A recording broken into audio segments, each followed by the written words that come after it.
Hi, it's Dave. It's August the 8th, 2019.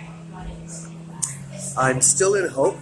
I actually did make it out last night. It's been a bit of a challenge to get out. Um, these mountains are really intimidating. I'm in Hope, which is about 5 hours east of Vancouver. It's just northeast of the Fraser Valley. I'm out of the Fraser Valley now, which is good. I wanted to be out of that. Just the whole Fraser Valley is not good news for me, or anyone really. Not only the topography of the region, but the whole region is covered by waves, so you need to get out of here. So last night it was really difficult because for a guy from Toronto,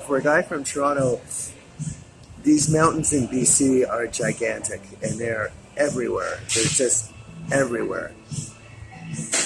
And to go out in the middle of the night and go walking around and I'm finding trails, it takes some courage.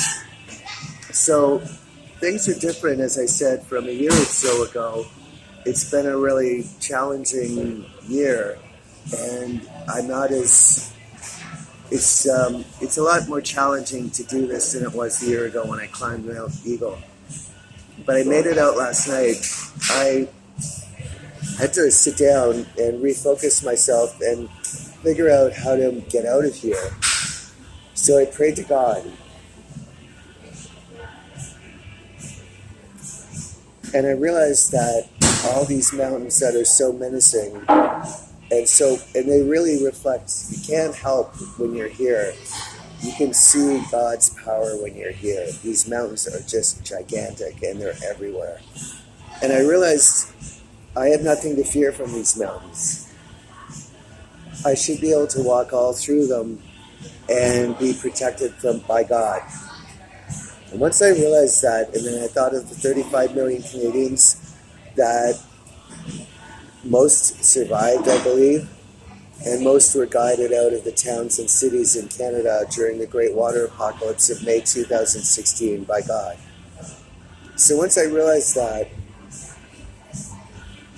and I prayed, I realized I had nothing to worry about, and God would protect me. So I started on my way, and things were going well until I hit a detour, and it was pitch black. I had a flashlight with me, but it turns out I took the wrong turn, and I started climbing up a hill. I took a turn too early. I knew where I was going, but I took a turn too early, and I started walking up this hill. And I stopped, and I slept for the night, and I woke up in the morning. I first thought I had lost my phone, and it turns out I left it a little further down the road. But a kind man gave me a ride back in just to the edge of town here where I started off from. And that's where the Starbucks is. So I came in for my morning coffee. I'm going to wash up. I got some water again, and I'll head out. It's almost 11 o'clock now. Even though it's hot outside, it's 6 of one, half dozen of the other. It's hot during the day here with the sun. And that's tiring, but at least it's daylight. And I can get a good chunk of my walk done during the day today. It's not that far a walk. When I look at the mountains and I look at the curvature of the roadways, and believe me, it's just amazing. You can walk maybe half a mile and be around a mountain, and then you can walk another half a mile and it could go another way and you're around another mountain. So you can have 2 or 3 mountains between you and the town within a kilometer or 2, which is exactly what I want. I need as many mountains as I can get between me and the town, because these mountains, like all mountains, but these ones, they just shoot up from the ground. There's no gentle slope. They just, boom, they're there, and they're covered in trees. So all of this is positive for me because no sound waves can get through this. And the other thing I thought last night, when I looked at it this way, it was all adjusting my frame of mind and how I was approaching this to get the courage to go through this. What I realized is there's absolutely nothing that can go through these mountains. They're just so big and so covered. Like, it's a carpet of trees all along these mountains. It always fascinated me in science class when I was a kid that on the steepest slopes of these mountains, you'll see trees, just abundant, thick, dense forest. It's amazing how life will grab any possibility to implant itself and have life grow. You'll find it here. So these little seedlings that blow around in the worst of weathers and the worst cold nestle themselves in the ground on the side of these vertical slopes, and life forms. Life begins on them. It's just fascinating to see. Nothing can get through this. Nothing can get through the mountains or the trees except God.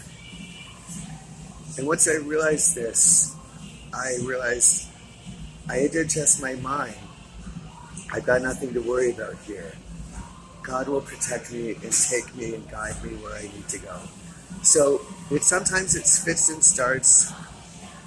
I meander around. Maybe I don't go directly for the target or the object as quickly as I could. I take its detour sometimes, but I keep trying and I'll eventually get there. So I get a wash up and finish my coffee and get ready and head out again. I want to look at the maps again and make sure. I really just need to make sure.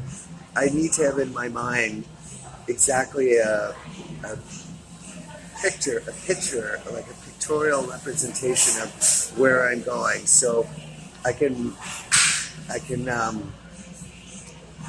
mark as I'm on my way. I can just cross one off, so I know I'm on the right track. I think it's better that I go in the daylight for most of this because it's dark and it's really dark and there's nobody around. So that's where I am this morning. It's August the 8th, so it should be a good day. It's only about 6 or 7 kilometers to get where I first need to go, which is substantially out of town and several mountains away.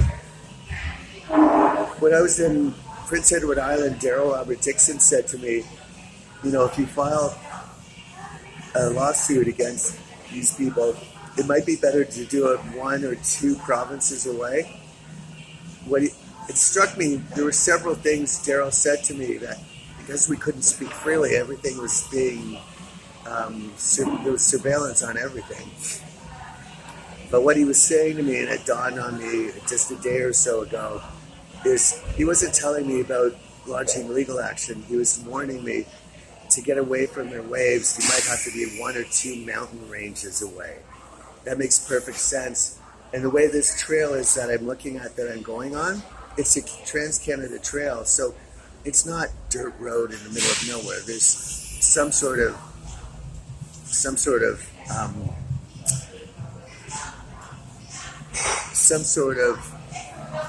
established roadway for me to get out of here.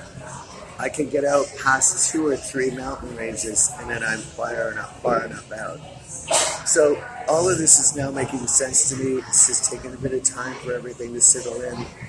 And so I'm almost ready to go. I'll spend a little bit more time and make sure I know exactly where I'm going, and then I'll head out soon.